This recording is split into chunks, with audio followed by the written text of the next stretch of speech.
حکومت جو ہے وہ کسی ایک اسپیسیفک طبقے کے ووٹ کی وجہ سے آنے والی حکومت ہوتی ہے. اگر وہ کوئی غلط فیصلہ کرتی ہے تو اس کے خلاف بیان دینا جو ہے وہ پاکستان کے خلاف بیان دینا نہیں ہوتا, وہ جسٹ اس ایک پارٹی کے خلاف, اس ایک حکومت کے خلاف بیان دینا ہوتا ہے. اور وہ بھی جو ہے اگر کوئی غلط کام کرتی ہے تو اس کی نشاندہی کرنا بھی عوام کا فرض ہے, کہ وہ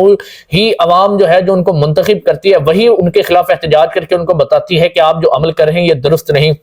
تو اس طرح کے الزام لگا دینا نہایت شرمندگی کی وجہ ہے. سب سے پہلے تو ان تمام پارٹیز کو چیک کرنا چاہیے جو یہ الزام لگا رہی ہیں کہ سعد رضوی راہ کے ایجنٹ ہیں, کہ وہ خود پاکستان کے ساتھ کتنے وفادار ہیں. تو پاکستان جو ہے وہ سب سے پہلے ہے, اس سے بعد کوئی ہے. یہ ہمیں تحریک لبیک پاکستان نے بھی بتایا, یہ سعد رضوی صاحب نے بھی بتایا, یہ خادم حسین رضوی کی تقاریر سے بھی ہمیں پتہ چلتا ہے, اور باقی پارٹیز میں بھی یہی کچھ ہے. جب عمران خان صاحب کی کوئی تقریر دکھائیں جس میں وہ پاکستان مرد آباد کا نعرہ لگا رہے ہوں, ہمیں کوئی نواز شریف کی ایسی تقریر دکھا دیں جس میں وہ کر رہے ہوں, لیکن پھر برسر اقتدار آ کر آپ ایسے الزام لگاتے ہی کیوں ہیں؟ سب سے بڑا سوالیہ نشان یہ ہے, کیا آپ لوگوں کے پاس صرف ایک غدار وطن کا سرٹیفکیٹ بچا ہے جو آپ لوگوں کو بانٹ رہے ہیں؟ کبھی کسی کو غدار وطن کہہ دیتے ہیں, کبھی کسی کو راہ کا ایجنٹ, کبھی کسی کو یہودی ایجنٹ کہہ دیں. تو یہ میں حکومت وقت کو بتانا چاہتا ہوں کہ یہ بات جو ہے, یہ تو کوئی شخص بھی جس کو تھوڑا بھی سیاست کا پتہ ہو, وہ تحریک لبیک کا ورکر ہو یا نہ ہو, اس کا کارکن ہو یا نہ ہو, لیکن وہ اس بات کو کبھی بھی نہیں مانے گا کہ تحریک لبیک یا سعد رضوی جو ہیں وہ راہ کے ایجنٹ ہیں. اس طرح باقی جماعتیں بھی, خواہ وہ مسلم لیگ نون ہو یا وہ عمران خان صاحب ہو, یہ سارے اپنی انفرادی سیاست کرتے ہیں, اپنے انفرادی ان کا طرز سیاست ہے. کسی راہ کے ایجنٹ یا راہ کے ایجنٹ نہ نون لیگ ہے, نہ پیپلز پارٹی ہے, نہ مسلم دوسرے پاکستان تحریک انصاف والے ہیں, نہ ہی تحریک لبیک والے ہیں. تو یہ الزام لگانا جو ہے یہ نہایت شرمندگی کا باعث ہے, نہایت گھٹیا حرکت ہے. جتنی اس کی مذمت کی جائے اتنی کم ہے. ہاں, آپ ان پر الزام لگائیں کہ یہ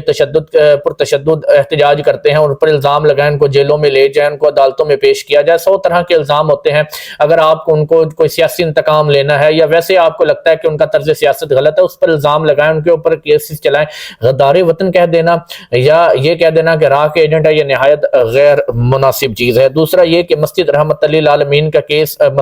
ہائی کورٹ میں چل رہا ہے, جس کے اوپر جو ہے وہ پہلی دفعہ حکومت کا موقف سامنے آیا جب تحریک لبیک کے وکلا کی جانب سے یہ بتایا گیا کہ آپ ہمیں یہ بتائیں کہ مسجد رحمت للعالمین کو کھول کیوں نہیں رہے جب باقی ساری مساجد کو کھولا گیا ہے, تو یہ کیوں نہیں مسجد کھل سکتی؟ وہاں کے موجود گلی کے جو لوگ ہیں وہ اپنی نماز جو ہے اس مسجد میں کیوں نہیں ادا کر سکتے؟ تو اس پر حکومت کے اٹارنی جنرل جو تھے یا حکومت کے جو وکیل تھے, ان کا کہنا یہ تھا کہ اگر ہم ان کو مسجد کھولنے کی اجازت دے دیں تو یہ لوگ پھر اکٹھے ہو جائیں گے اور پھر احتجاج کی کھول دیں گے. مطلب اتنا زیادہ ظلم و بربریت کرنے کے بعد, اتنی بڑی تعداد میں لوگوں کو گرفتار کرنے کے بعد ابھی بھی حکومت کو ڈر ہے کہ یہ تحریک لبیک دوبارہ جو ہے وہ مضبوط نہ ہو جائے, دوبارہ جو ہے یہ اپنے جو مومنٹم نہ پکڑ لے اور دوبارہ سے تحریک کا آغاز نہ کر دے. اس وجہ سے مسجد رحمت للعالمین کو ابھی تک تاحال بند کیا ہوا ہے.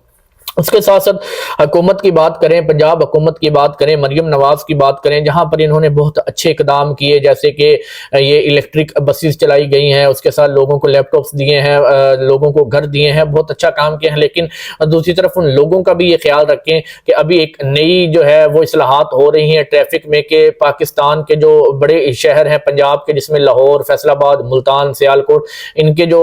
چینچی رکشاز ہیں ان کو ختم کیا جائے گا. اور ابھی ہم نے جب انالیسس کیا تو پتہ چلا کہ فیصل آباد کے 15% لوگوں کے گھر جو ہیں وہ ایک رکشے کی وجہ سے چل رہے ہیں. جب ان کے گھر والے رکشہ چلاتے ہیں, جب کسی کے پاس کوئی کام نہیں ہوتا وہ رکشہ لے کر یہاں سے جو ہے اپنا روزگار چلاتے ہیں. جب ان کو ختم کر دیا جائے گا تو ان کے اپوزٹ بھی کوئی ان کو اقدام کرنا چاہیے حکومت کو کہ ان رکشہ ڈرائیورز کو یا تو الیکٹرک رکشاز دیے جائیں جو نئے نکال رہے ہیں, یا اس کی مد میں کوئی پیسے دیے جائیں, کوئی کاروبار کر سکیں. تو اتنے افراد کو بے گھر کر کے کیا ملے گا؟ دوسرا جو ہے اتنی زیادہ سختی ہیلمٹ پر کی جا رہی ہے, بہت درست عمل ہے, ہیلمٹ پر سختی ہونی چاہیے, لیکن غریب بندے کے لیے 10,000 کا چلان یہ غیر مناسب ہے. اس کی کم کیا جائے, 500 تک رکھا جائے, 200 تک رکھا جائے, کہ غریب آدمی جس کی ماہانہ سیلری جو ہے وہ 25,000 ہے تو وہ 10,000 کا چلان کہاں سے ادا کرے گا؟ دوسرا بات کریں چیف آف جوائنٹ اسٹاف جو ریٹائرڈ ہوئے اپنے عہدے سے, شمشاد اختر مرزا صاحب. ہمارے پاکستان کا المیہ یہ کہ جب شخص کوئی برسر اقتدار ہوتا ہے اس کے خلاف کسی قسم کی کوئی زبان نہیں کھولی جاتی, یا بہت مشکل ہوتا ہے ان کے خلاف بات کرنا. لیکن جیسے ہی وہ اپنے عہدے سے ریٹائر ہو جاتے ہیں تو ان کے خلاف لوگ الزامات لگانا شروع ہو جاتے ہیں. ابھی ایک پوری تحریک چل رہی ہے کہ شمشاد اختر صاحب جو ہیں, یہ جنرل عاصم منیر صاحب جو ہیں, ان کے بایو ڈیٹا ان کی فیملی کا نکلوانے کے لیے نادرا سے رابطہ کرتے رہے ہیں. تو یہ الزامات الزامات اب کیوں لگ رہے ہیں؟ پہلے وہ صحافی کہاں تھے جن کو اس کے بارے میں جن کو پتا تھا کہ یہ جو ہے عاصم منیر صاحب کی فیملی کے جو ہیں وہ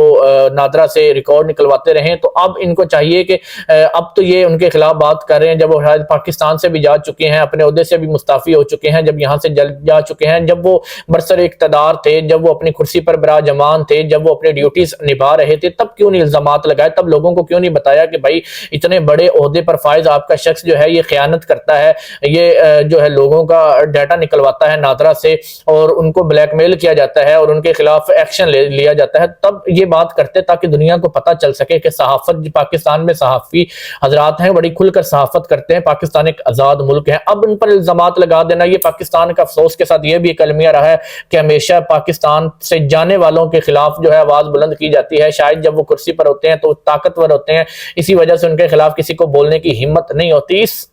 ٹرینڈ کو بھی چینج کرنا ہوگا، جو برسر اقتدار ہیں ان کے خلاف بات کریں، ہاں جیلوں میں ڈال دیں گے، پرچے کر دیں گے، ایف آئی آر کر دیں گے، لیکن آپ میں یا تو صحافت چھوڑ دی جائے یا اتنا